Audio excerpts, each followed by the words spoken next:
नमस्कार दोस्तों, आज के इस वीडियो में हम आपको गंगा दशहरा व्रत की कथा सुना रहे हैं। गंगा नदी को मोक्षदायिनी के रूप में पूजा जाता है। मान्यता है कि गंगा नदी में स्नान करने से सभी पापों का नाश होता है और जीवन में आ रही कई प्रकार की समस्याएं दूर हो जाती हैं। साथ ही व्यक्ति आत्मिक और मानसिक शांति की प्राप्ति करता है। शास्त्रों में यह भी बताया गया है कि गंगा स्नान से न केवल वर्तमान में किए गए पाप धुल जाते हैं, बल्कि पूर्व जन्म में किए गए पापों से भी मुक्ति मिल जाती है।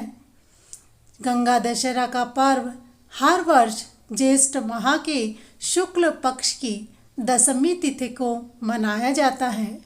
इस वर्ष गंगा दशहरा 30 मई को मनाया जा रहा है। यह गंगा जी के पृथ्वी पर अवतरण का दिन है।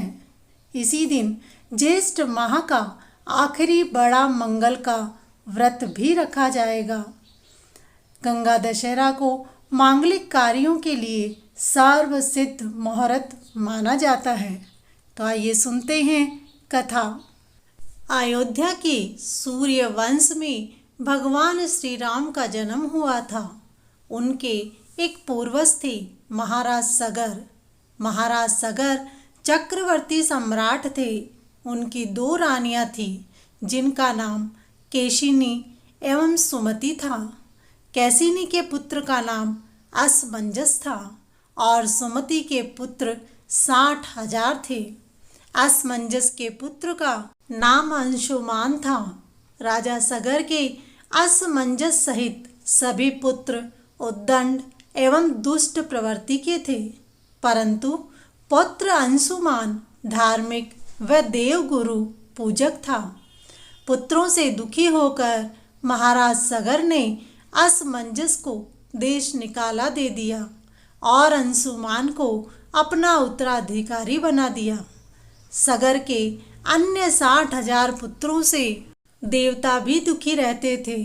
एक बार महाराज सगर ने अश्वमेघ यज्ञ का अनुष्ठान किया और उसके लिए घोड़ा छोड़ा। इंद्रदेव ने अश्वमेघ यज्ञ के उस घोड़े को चुराकर पाताल में ले जाकर कपिल मुनि के आश्रम में बांध दिया, परंतु ध्यानावस्था मुनि इस बात को जान नहीं सके। सगर के 60,000 अहंकारी पुत्रों ने पृथ्वी का कोना कोना छान मारा, लेकिन वे घोड़े को नहीं पा सके। अंत में उन लोगों ने पृथ्वी से पाताल तक का मार्ग खोद डाला और कपिल मुनि के आश्रम तक जा पहुँचे। वहाँ घोड़ा बंधा हुआ देख करके क्रोधित होकर शस्त्र उठाकर कपिल मुनि को मारने दौड़े।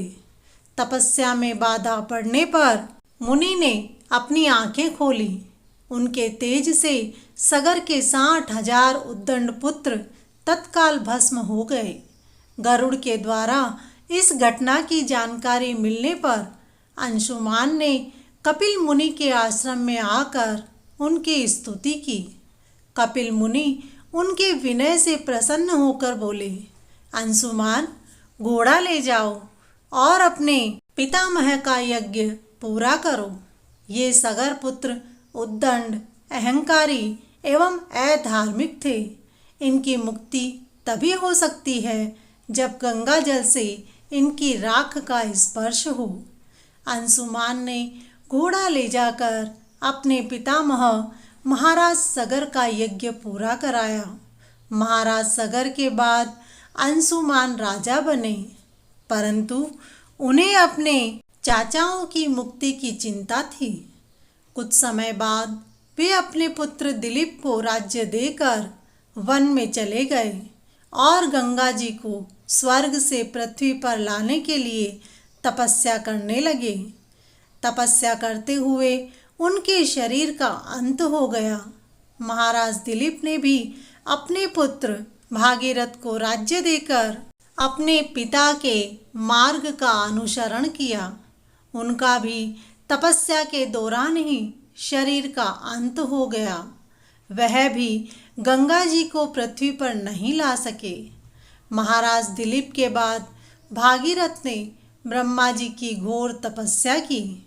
अंत में 3 पीढ़ियों की इस तपस्या से प्रसन्न होकर पितामह ब्रह्मा ने भागीरथ को दर्शन देकर वरदान मांगने को कहा।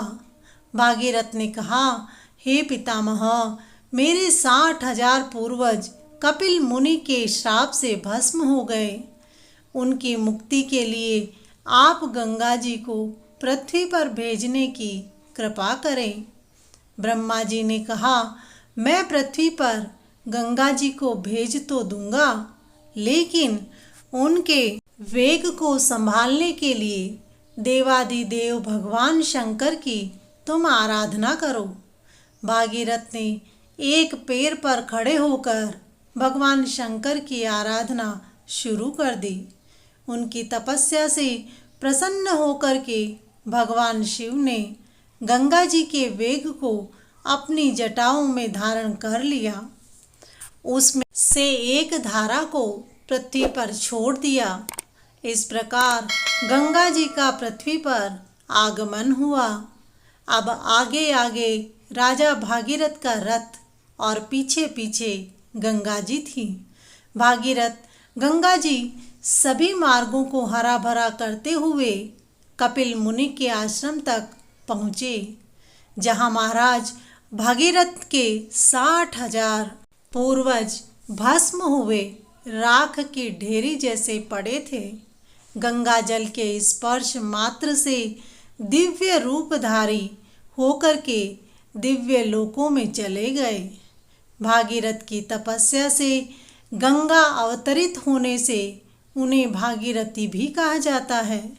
इस कारण हम अपने सभी मृतक पूर्वजों की भस्मी को गंगा में विसर्जित कर उनकी मुक्ति का प्रयास करते हैं।